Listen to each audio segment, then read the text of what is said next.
Nora Johnson's arms were full of wrapped presents when she rounded the corner of the Lotta Hotel lobby, too fast, too distracted by the screaming children waiting at the orphanage. She collided straight into a wall of expensive cologne and harder muscle. Gifts exploded everywhere. "I'm so sorry." Nora dropped to her knees, scrambling to gather boxes while mentally cursing her clumsiness. Her threadbare coat sleeve caught on the marble floor as she reached for a package that had skidded beneath a velvet rope. Strong hands joined hers, collecting packages with surprising efficiency. She looked up into the coldest, most beautiful face she'd ever seen.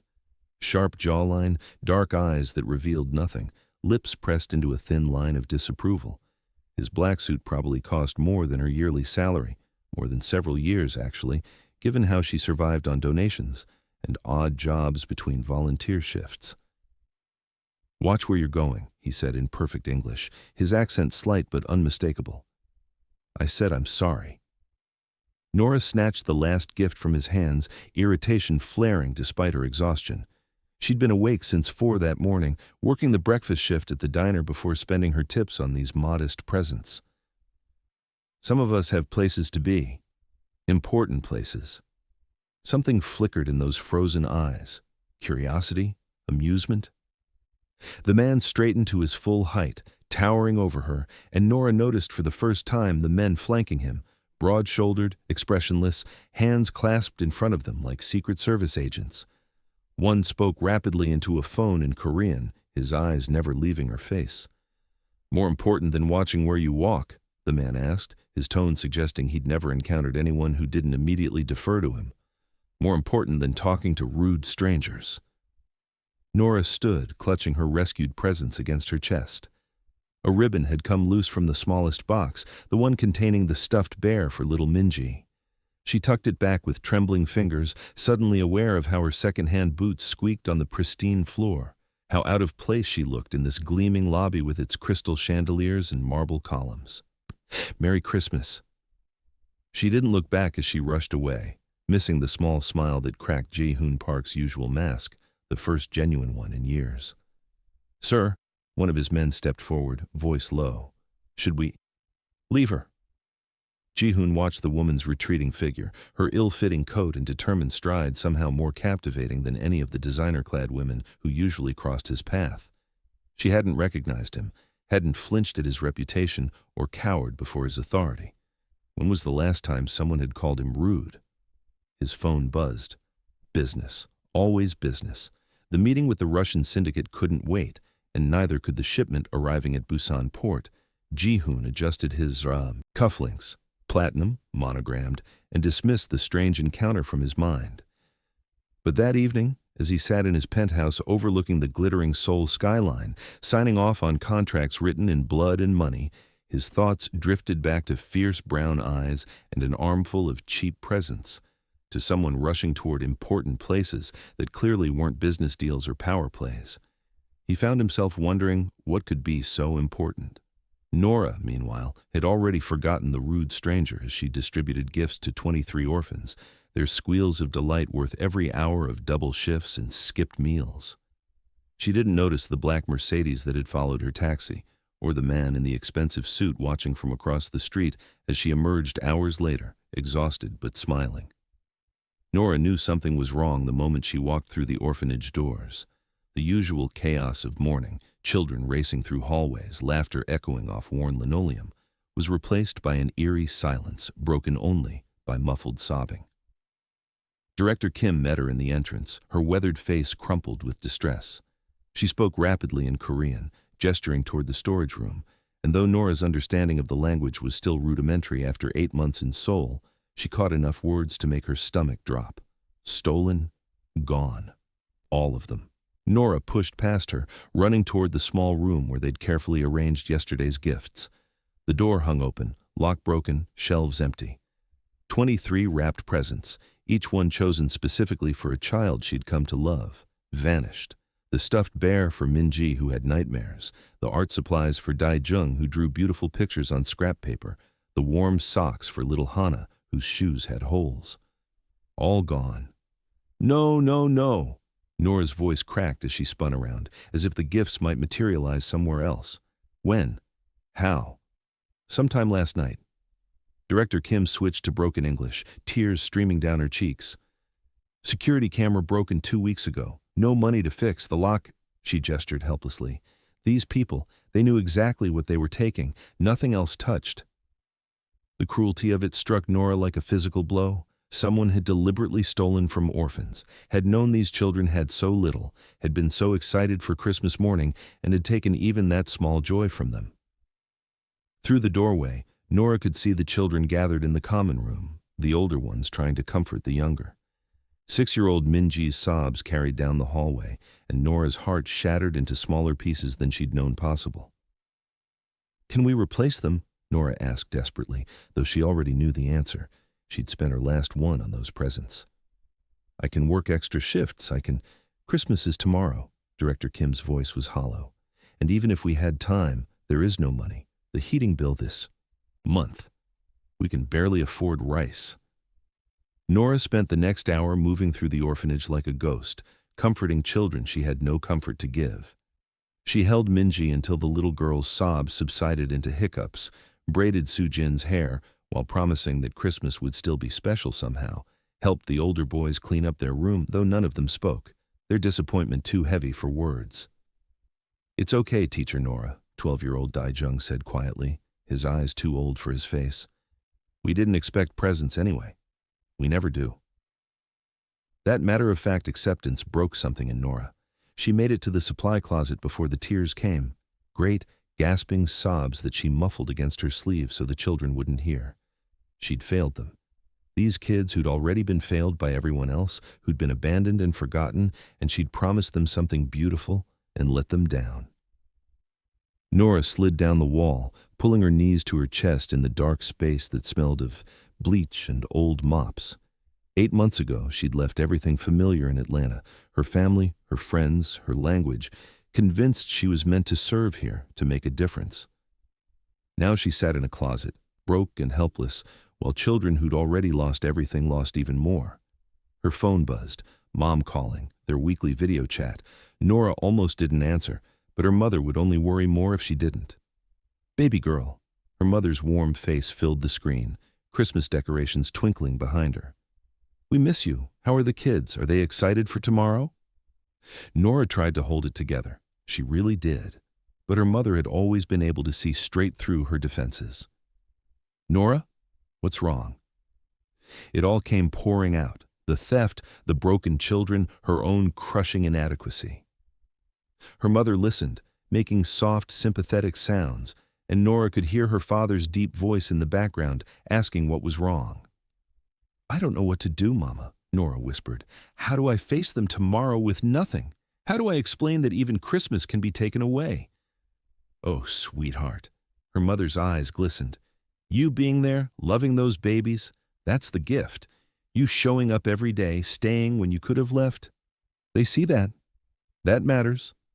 "It's not enough." Nora wiped her eyes with her sleeve. "They deserve more than just me being present. They deserve joy. They deserve to feel special." "Then you'll find a way," her father's voice said firmly from off-screen. "You always do. That's who you are."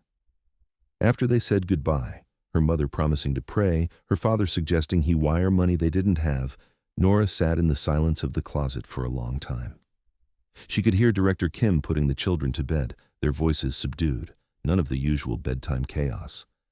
Finally, Nora pulled herself up. She'd figure something out.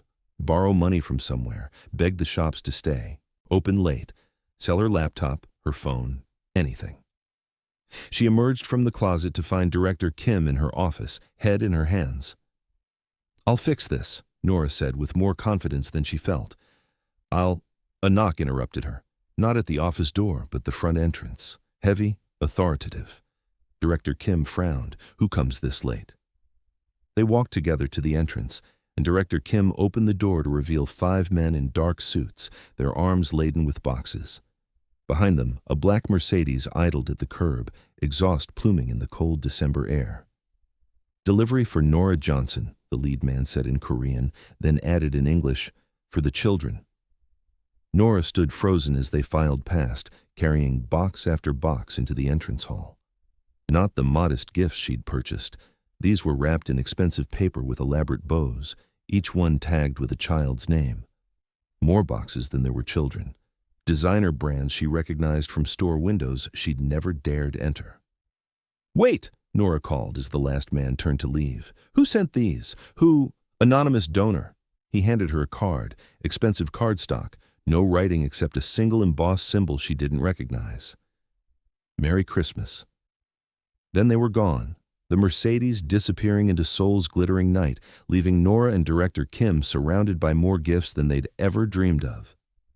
Director Kim picked up one box, reading the tag. Minji. How did they know her name? Nora's hands trembled as she touched the nearest package. Through the entrance hall window, she glimpsed a sleek black car paused at the corner. Just for a moment, then it vanished.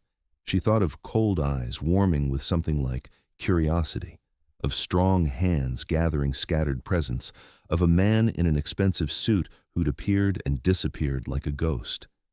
Impossible, she thought. Why would he? But standing in an orphanage filled with miracles wrapped in designer paper, Nora began to suspect that impossible might be exactly what she was dealing with.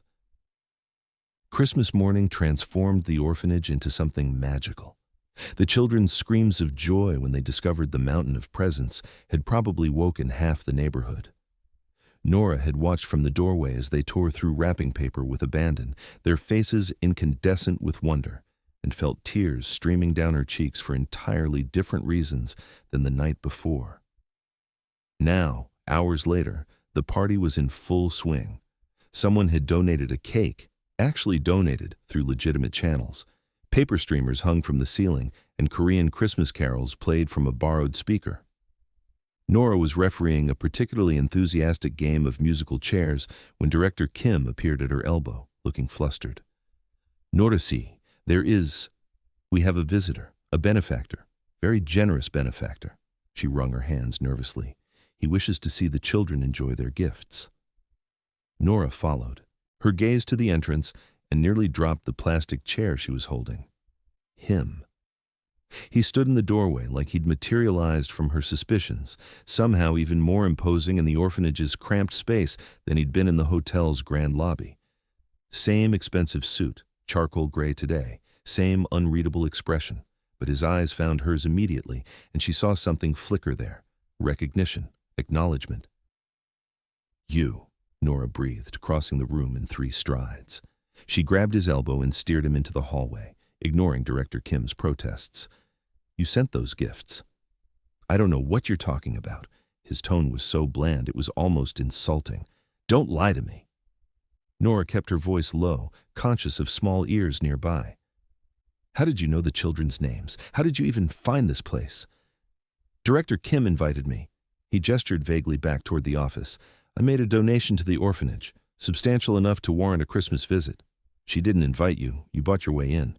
Nora crossed her arms, studying his face. Up close, she could see faint shadows under his eyes, a tension in his jaw that suggested he hadn't slept well. "Why? What do you want?" Something dangerous flashed in his eyes. "Perhaps I'm simply charitable." Charitable people don't show up to watch the recipients of their charity like it's a performance. Nora stepped closer, anger overriding her intimidation. "Men like you don't do anything without a reason. So what is it? Tax write-off? Publicity? Some weird power trip?" "Men like me?" His voice dropped to something cold and sharp. "Rich, arrogant, used to getting whatever." "Teacher Nora!" Little Soo-jin's voice interrupted them, her small hand tugging on Nora's sleeve. "Who is the fancy man? Is he a prince?" The ice in Ji-hoon's expression cracked slightly as he looked down at the 6-year-old, her hair in pigtails, chocolate smeared on her cheek. "Not a prince, sweetheart." Nora bent down to Soo-jin's level. "Just a visitor."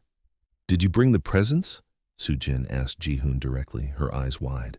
"Teacher Nora said they came from an angel. Are you an angel?" Nora watched something extraordinary happen.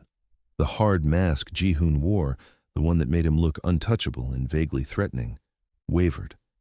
He crouched down slowly, bringing himself eye level with Soo-jin, and when he spoke, his voice had lost its edge. "No, not an angel. But you brought presents?" Yes." Sujin threw her arms around his neck with the unself-conscious affection only children possess. Thank you. I got a doll and new shoes and books. I never had so many things. Ji-hoon froze, his hands hovering uncertainly before carefully, awkwardly patting her back. Over Sujin's shoulder, his eyes met Nora's, and she saw something raw there, something that looked almost like pain. I'm glad you like them, he said quietly. Sujin pulled back, studying his face with the unnerving intensity children sometimes have. You look sad. Are you lonely? I used to be very lonely before I came here. Nora started to intervene. This was clearly making him uncomfortable, but Ji-hoon surprised her.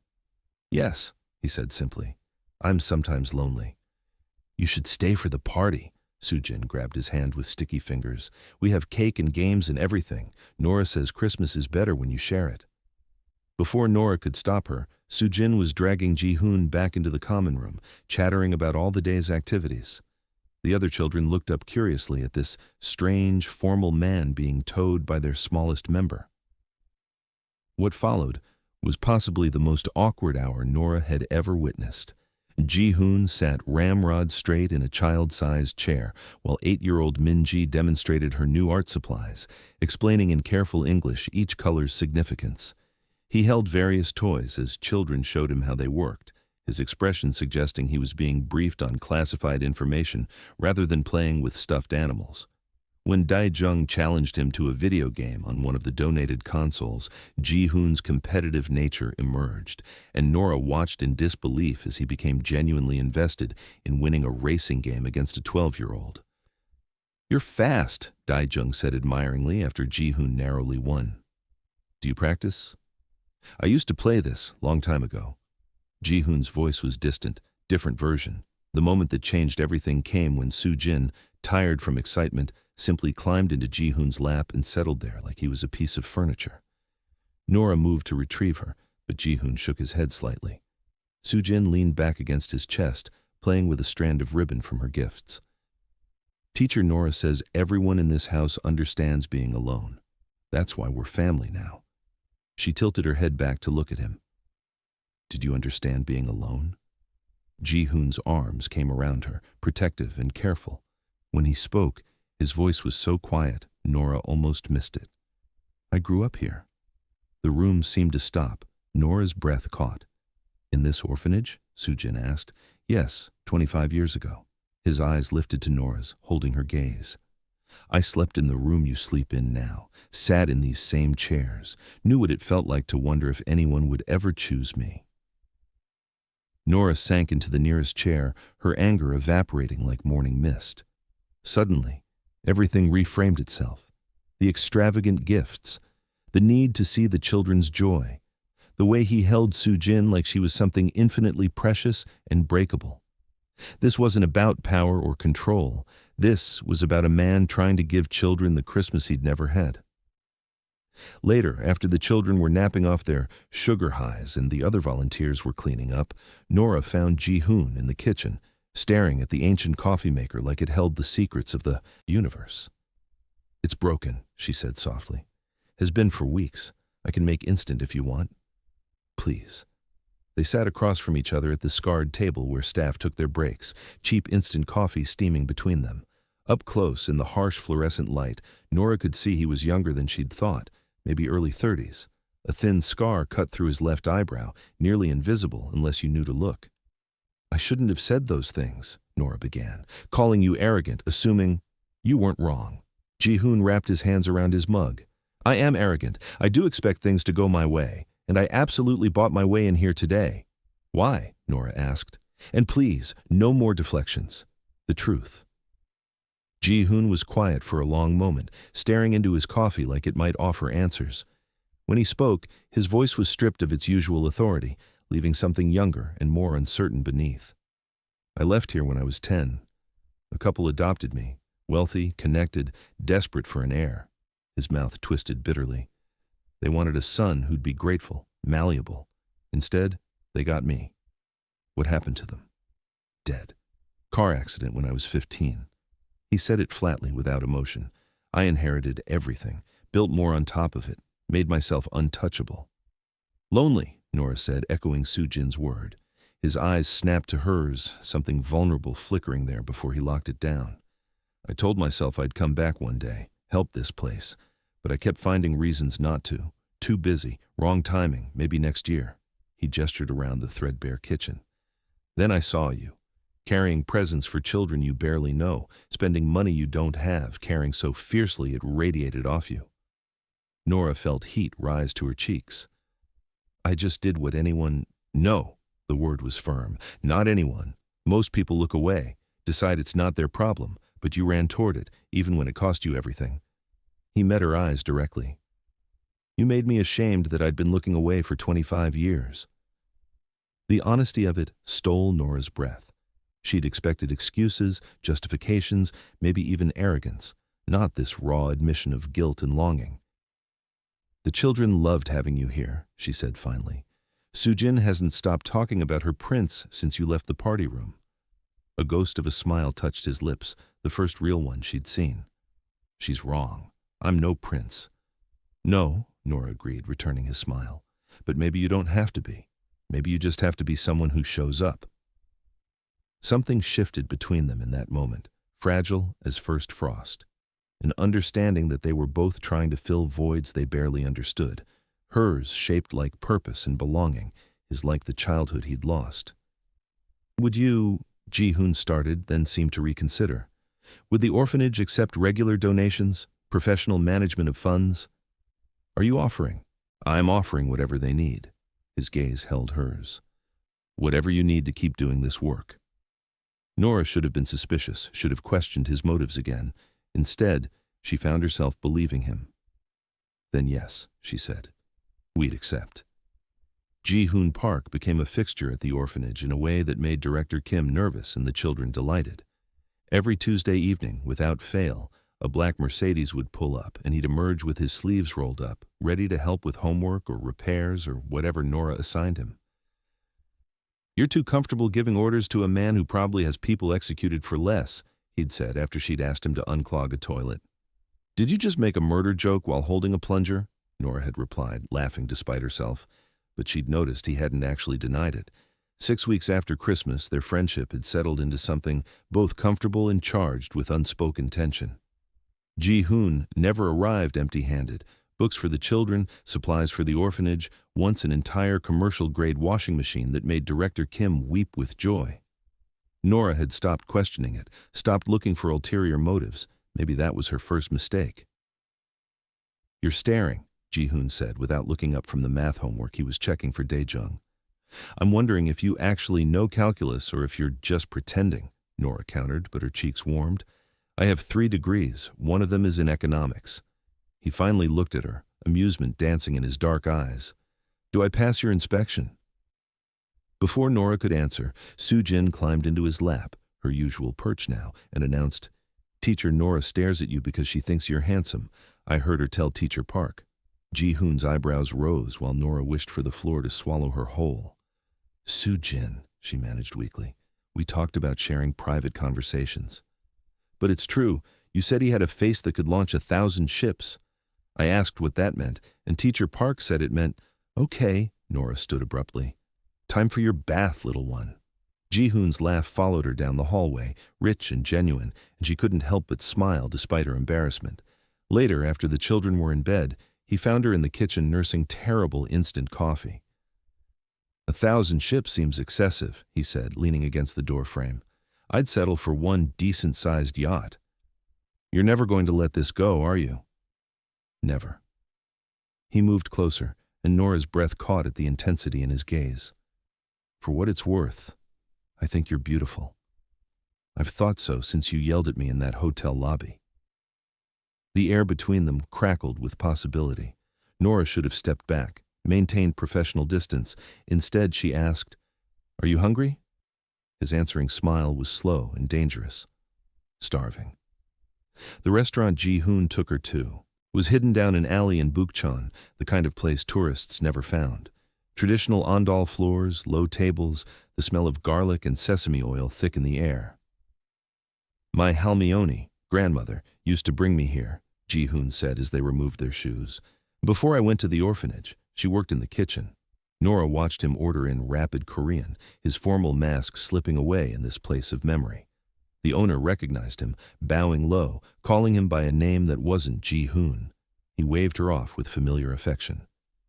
"What did she call you?" Nora asked. "Ji-hun, my birth name before—" He trailed off, something painful crossing his face. Before everything changed. Over steaming bowls of kimchi jjigae and crispy pajeon, Ji-hoon told her fragments of his childhood. A grandmother who'd loved him fiercely but died too young. A mother he barely remembered, the orphanage that became home until it wasn't. "Your turn," he said, pouring her more majoli. "Why Korea? Why leave everything familiar?" Nora traced the rim of her bowl, considering. "After college, I felt unmoored, like I was supposed to want certain things, career, husband, house in the suburbs. But none of it felt right. Then I saw a documentary about orphanages in South Korea, and something clicked." She met his eyes. "I wanted to matter somewhere. To someone." "You matter," Ji-hoon said quietly. "Those children love you. What about you?" The words slipped out before Nora could stop them. "Do I matter to you?" His hand found hers across the table, calloused fingers intertwining with hers. "More than I should allow." The cryptic response should have bothered her. Later, it would. But in that moment, with warmth spreading through her chest and his thumb tracing circles on her palm, Nora let it slide. February brought bitter cold and unexpected opportunities. Nora organized a Black History Month presentation for the children, wanting to share her heritage, bridge cultures. She'd expected to do it alone.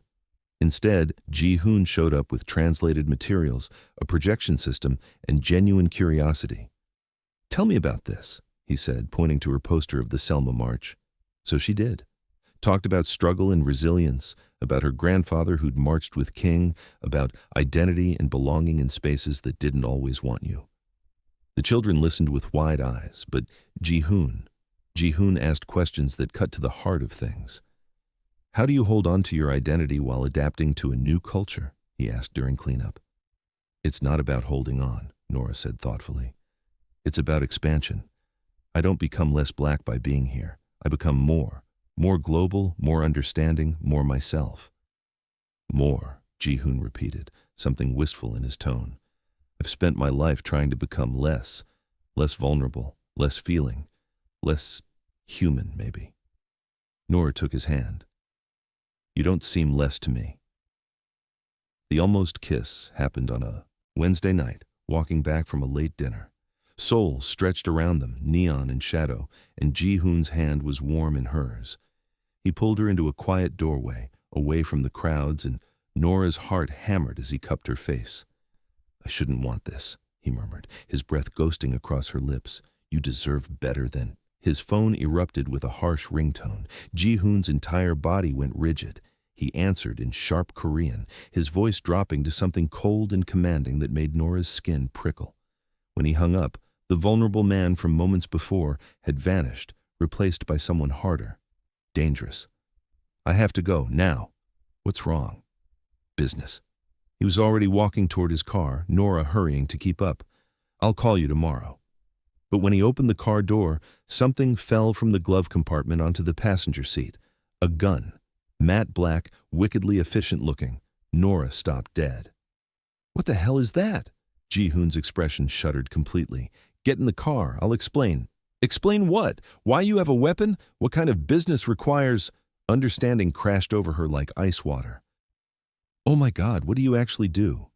"Nora, tell me the truth, right now." Her voice shook. "Are you a criminal?" The silence stretched too long.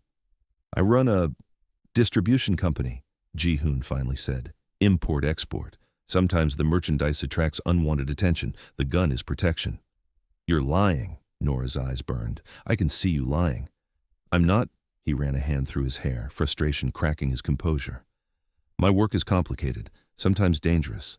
But I'm not a bad man, Nora. I've done questionable things to survive, to build something from nothing, but I have lines I don't cross." "What lines?" Nora demanded. "Where exactly is your moral boundary? Because from where I'm standing, you're asking me to trust you while literally holding evidence I shouldn't." "I've never lied to you about who I am. I just haven't told you everything." "That's the same thing." No. Ji-hoon's voice turned fierce. Lying would be pretending I'm someone safe and simple. I've never pretended that. You knew I was complicated from the beginning. Nora wanted to argue, but he was right.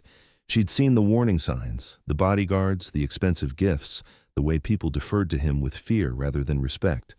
She'd chosen to ignore them because the way he looked at her made her feel seen for the first time in her life. I need time, she said finally, to think about whether I can live with complicated. How much time? I don't know.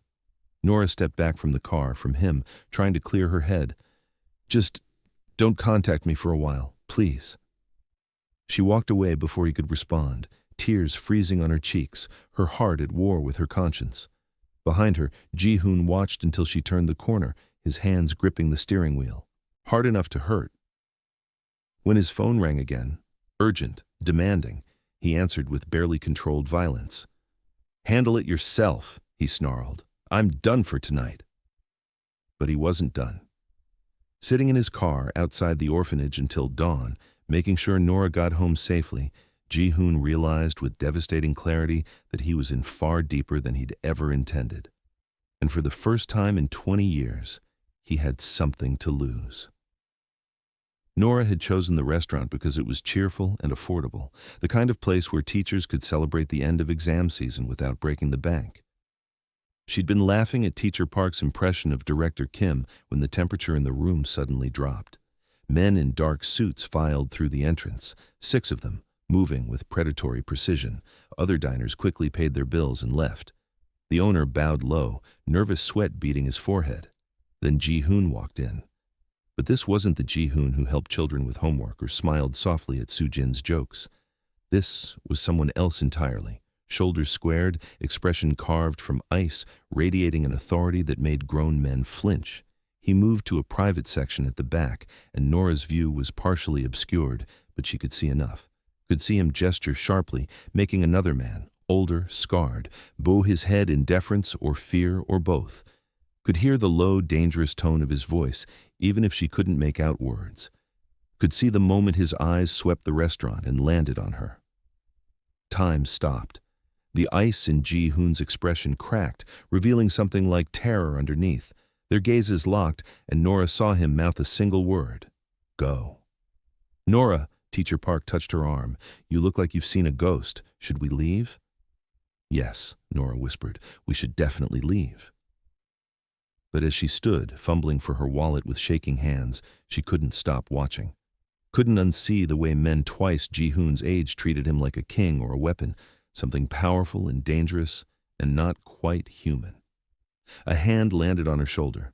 Nora spun to find a man she didn't recognize, tall, hard-eyed, with a scar cutting through his lip. You should go, he said in English, his tone polite but inflexible. This area is closed for private business. We're leaving, Teacher Park said quickly, grabbing Nora's arm. But the man's attention stayed fixed on Nora. You're the orphanage teacher, Nora Johnson from Atlanta, Georgia, 26 years old. Visa expires in 4 months. Ice flooded Nora's veins. How do you... Min-jun? Ji-hoon's voice cut across the space like a blade. He'd crossed the room without Nora noticing, now stood between her and the man who knew too much about her. Leave. Now. Boss won't like this, Min-jun said quietly. Won't like her. I don't care what he likes. Ji-hoon's voice dropped to something lethal. Touch her, investigate her further, even look at her wrong, and you'll answer to me directly. Min-jun's smile was thin and knowing. Already have. You think this is the first time we've noticed your... distraction? He glanced at Nora with something like pity. She's a liability, Ji-hoon-si. You know what happens to liabilities. Nora watched Ji-hoon's hands curl into fists, watched violence simmer beneath his controlled surface. Get out. Min-jun bowed mockingly and withdrew, taking the other suited men with him. The restaurant's owner immediately rushed to usher Nora's group toward the exit, apologizing profusely in Korean. Ji-hoon caught Nora's wrist gently, desperately. Please, let me explain. I don't think you can, Nora said, but she didn't pull away. She should have refused when Ji-hoon asked for her address, should have blocked his number, reported him to someone, though who exactly would she report him to? Instead, she found herself pacing her tiny apartment at midnight, jumping when his knock finally came. He looked wrecked. Tie loosened, hair disheveled, eyes haunted. "Can I come in?" Nora stepped aside wordlessly. They sat on her threadbare couch, not touching, the space between them charged with everything unsaid. Finally, Ji-hoon spoke. "My grandmother died when I was 7. No other family. The orphanage it wasn't like it is now. We were hungry most days, cold every winter, easy prey." His voice was hollow, reciting facts. "There was a man, Park Dae-sung, who visited sometimes, brought food, clothes, made promises." "Your adoptive father," Nora said quietly. "My owner." The word was bitter. He didn't want a son. He wanted someone young and desperate enough to mold, someone he could train to take over his organization when the old guard refused. "Organization," Nora repeated. "Say what it actually is." Ji-hoon met her eyes. "Criminal syndicate, drug distribution, gambling, protection rackets, some human trafficking in the early days before I took control and shut that down." He didn't flinch from the truth. "I was 15 when Park died. His lieutenants thought they could split his empire. I proved them wrong." "You killed them." "Some, imprisoned others, convinced the rest that a teenager who'd grown up understanding hunger and desperation was far more dangerous than men who'd grown soft on luxury." His smile was sharp and joyless. "I consolidated power, eliminated the worst operations, tried to make it less monstrous, but it's still monstrous, Nora. I'm still—" "Stop." Nora turned to face him fully. "Why are you telling me this? Why not just disappear from my life?" "Because I can't." The admission seemed torn from him. "I tried. After you saw the gun, I told myself to stay away, that you deserved someone clean and simple and safe. But I can't stop thinking about you. Can't stop wanting—" He broke off, jaw clenched. "Wanting what?" "Everything." The word hung between them. "I want to take you to that restaurant properly, without violence hovering. Want to wake up to your voice. Want Soo-jin to keep climbing into my lap like I'm someone worth trusting. Want to be the man you think I could be instead of the one I am." Nora's heart hammered. "Who do I think you could be?" "Good." Ji-hoon's voice cracked. "You look at me like I'm good, Nora, and it's terrifying because I want to believe you. Want to believe that growing up in hell doesn't mean I have to stay there." She reached for him then, cupping his face, feeling him tremble under her touch. "You shut down human trafficking, donated millions to the orphanage, showed up week after week to help children no one else cares about. You think that's not good?" "It doesn't erase." "I'm not asking you to erase anything." Nora leaned closer, close enough to feel his breath. "I'm asking if you want to try being different, if you want—" He kissed her, desperate and fierce and terrified, his hands tangling in her hair, hers gripping his shoulders like anchors. It tasted like goodbye and hope and every impossible thing they shouldn't want but couldn't help reaching for. When they finally broke apart, both breathing hard, Ji-hoon pressed his forehead to hers. "They'll come after you. My organization, my enemies, you're a target now just by being near me." "Then protect me," Nora whispered. "You're supposed to be dangerous, right? Be dangerous for me instead of to me." "You don't know what you're asking." "Yes, I do."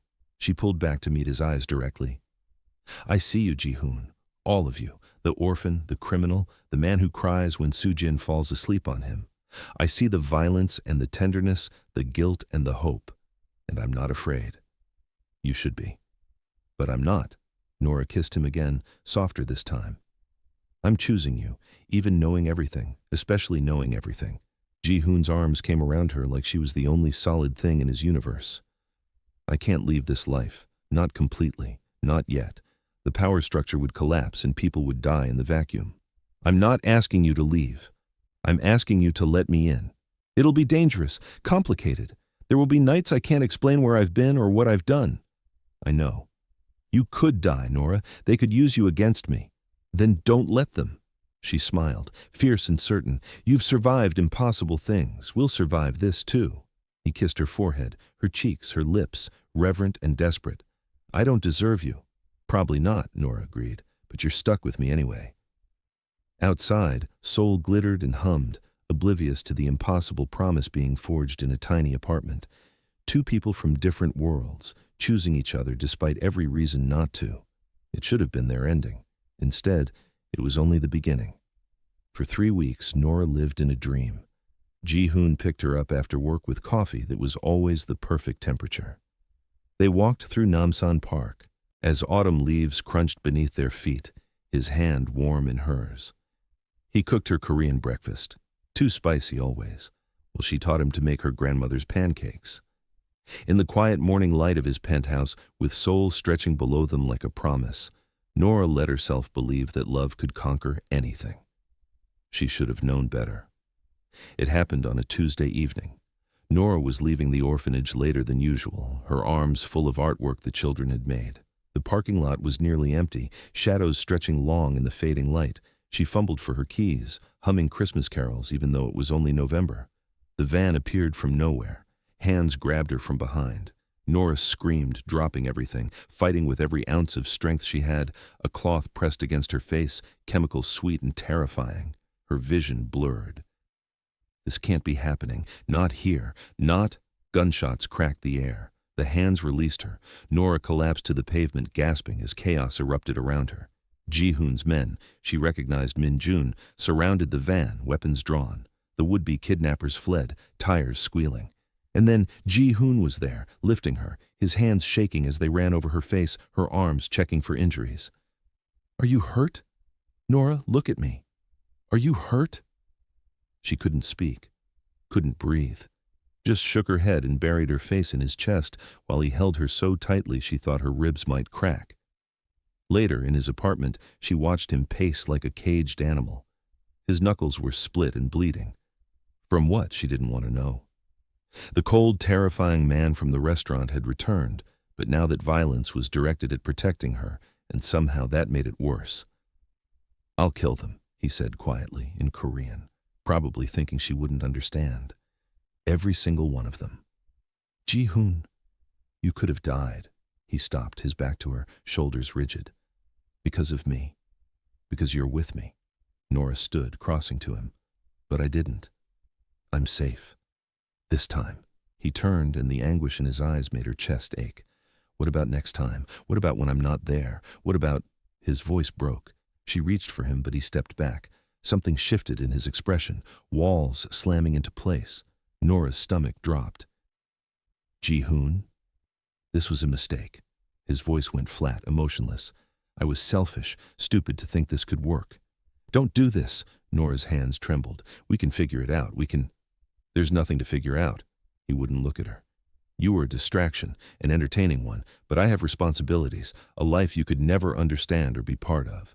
The words hit like physical blows. "You don't mean that. Go back to America, Nora." Now he did look at her, and his eyes were empty. Dead. "Go back to your safe little life with your safe little dreams. You don't belong here. You never did." "Stop it." Tears burned her eyes. "I know what you're doing. You're trying to push me away, but I won't. I don't love you." The lie hung between them, so obvious and yet so devastating that Nora couldn't breathe. She saw the truth in the tension of his jaw, the white-knuckle grip of his fists, the vein pulsing at his temple. But she also saw his resolve. He believed this was the only way to keep her safe. "Please," she whispered. "Leave." He turned his back again. "Don't come back. Don't contact me. Just go." Nora's vision blurred with tears. She wanted to fight, to scream, to make him see reason. But she understood him now. Understood the orphan boy who'd learned that love meant loss, who'd built walls so high that even she couldn't scale them when he was determined to keep her out. "I love you," she said to his rigid back. "That doesn't change just because you're afraid." He said nothing. Nora left, each step away from him feeling like dying. 3 days later, she boarded a plane to Atlanta. The orphanage children had cried, clinging to her. Soo-jin, the little girl who'd first climbed into Ji-hoon's lap, had pressed a drawing into Nora's hands, 2 stick figures holding hands under a Christmas tree, surrounded by hearts. At the bottom, in careful English, "Don't give up on love." Nora folded it carefully, tucked it in her carry-on, and tried to believe that broken hearts could heal. Christmas Eve, 1 year later, and Nora's phone wouldn't stop ringing. "Please, Teacher Nora?" Sujin's voice was pleading, excited, speaking rapid Korean that Nora had gotten much better at understanding during her video calls with the children. You have to come back. It's important. Sweetheart, I can't just fly to Korea. It's Christmas Eve. My family, your family will understand. Another voice, June, one of the older boys. We need you. Please, please come. They'd been calling for 3 days, increasingly desperate, refusing to explain why. Nora had tried to put them off, but their voices wore down her resistance. These children were still hers, even across an ocean, even after everything. I need to speak to the director, Nora said finally. Mrs. Kim came on the line. Nora, see, the children have something to show you. Someone wants you to see. I think you should come. The knowing warmth in her voice made Nora's heart stutter. Is it? Come home, Mrs. Kim said softly. Come see. 20 hours later, jet-lagged and confused, Nora stood outside the orphanage.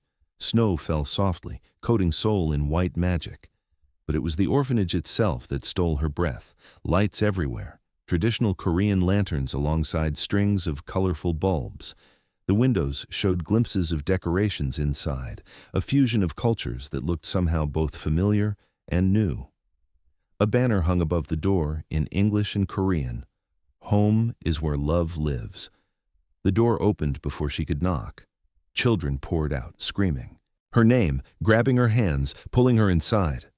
The common room had been transformed. A Christmas tree stood in one corner, decorated with traditional Korean ornaments and African-American cultural symbols. Kente cloth ribbons, Kwanzaa colors woven throughout.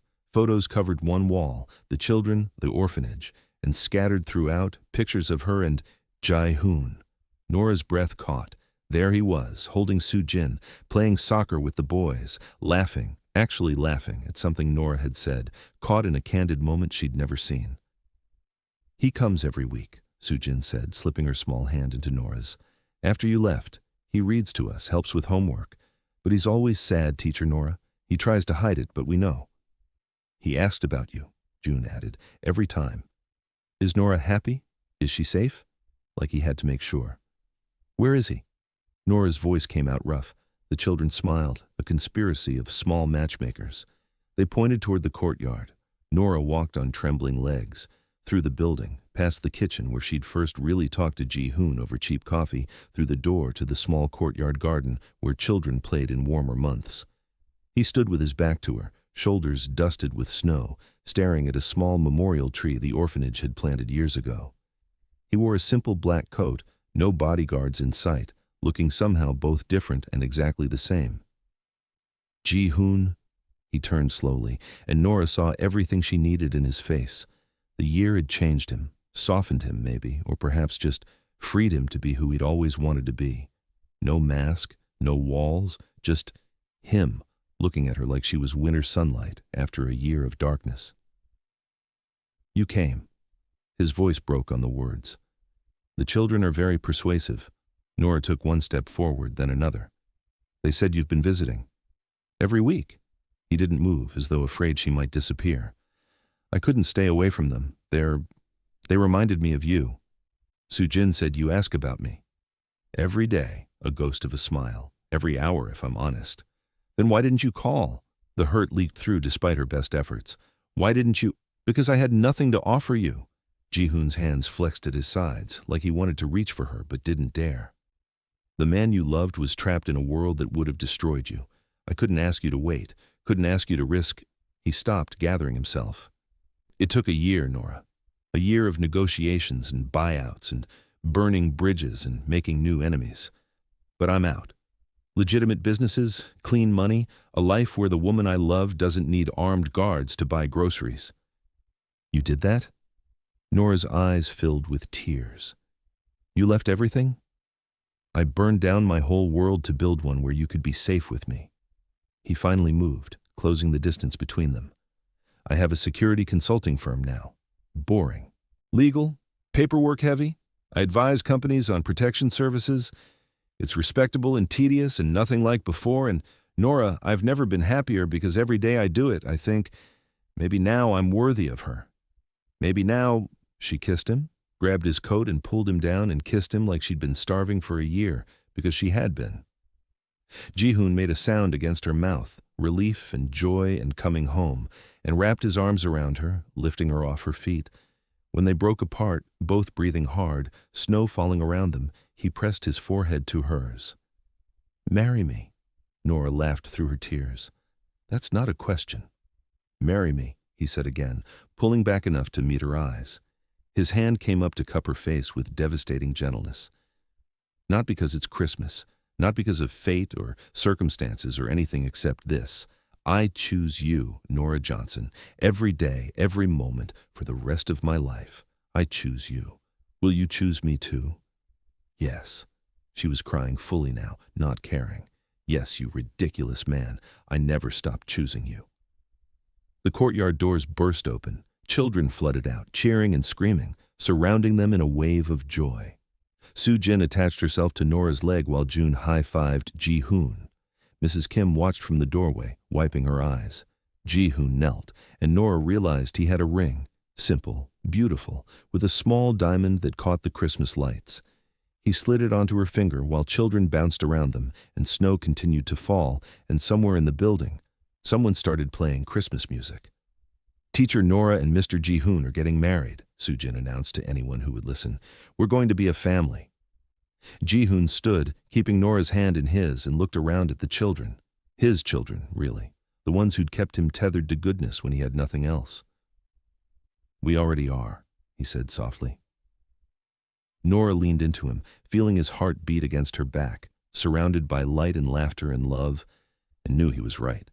They'd been a family all along. They just needed time to become the people who could build it together.